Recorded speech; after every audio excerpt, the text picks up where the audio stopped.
السلام عليكم ورحمة الله وبركاته. أهلا وسهلا بإخواتي وحبايبي.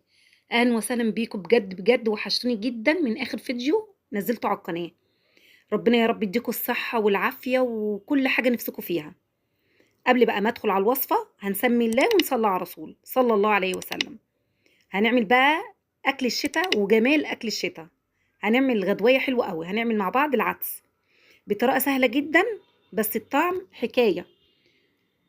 معايا بقى ربع كيلو عدس غسلته كويس جدا جدا، وحطيته بقى في الحلة، وهاضيف بقى عليه بصل وجزر وكام فص من التوم.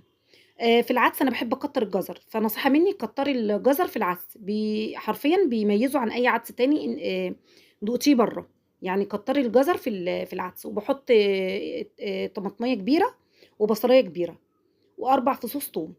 تمام. في ناس بتحب تشوّح العدس، يعني بتحب تشوّح العدس والخضار الأول، هي النتيجة هياها، شوّحتيه بزبدة أو بسمنة وبعد كده ضفتِ المَيّة أو سلقتيه، هي نفس النتيجة.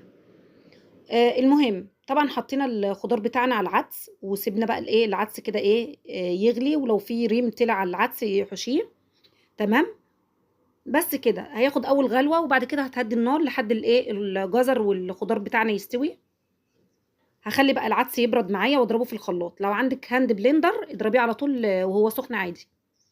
ضربته بقى في الخلاط وهاضيف معاه التوابل بقى عبارة عن فلفل أسود وكزبرة وكمون ونُص مكعب مرقة فورية ومعلقة ملح، معلقة فلفل أسود ومعلقة كمون ومعلقة كزبرة ومعلقة ملح صغيرة ونُص مكعب ماجي، مرقة يعني، نُص مكعب مرقة فورية. طبعًا لازم التوابل دي تغلي معايا مع العدس، لازم تاخد لها غلوة مع العدس. وفي طبق بقى ألمونيوم أو في أي حاجة، طاسة تيفال أو أي حاجة، معايا راس توم صغيرة، ومعايا معلقتين كبار سمنة، سمنة بلدي بقى، سمنة هولندي، أي حاجة عندِك، زبدة، أي حاجة. هاشوّح معاكم التوم لحد التوم ما يصفر معايا، وأطُش بيه العدس، وأدّي له غلوة برضك مع العدس.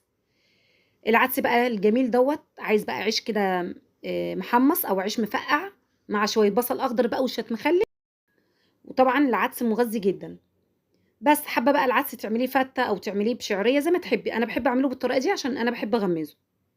تمام. اللي وصل لحد هنا بقى لايك من إيديكم الحلوة، أحلى متابعين في الدنيا، واشتراك للي ما اشتركش في القناة، وأنا باحبكم في الله، ربنا يحفظكم يا رب وتحققوا كل اللي نفسكم فيه. أسيبكم في حفظ الله، مع ألف سلامة، مع السلامة.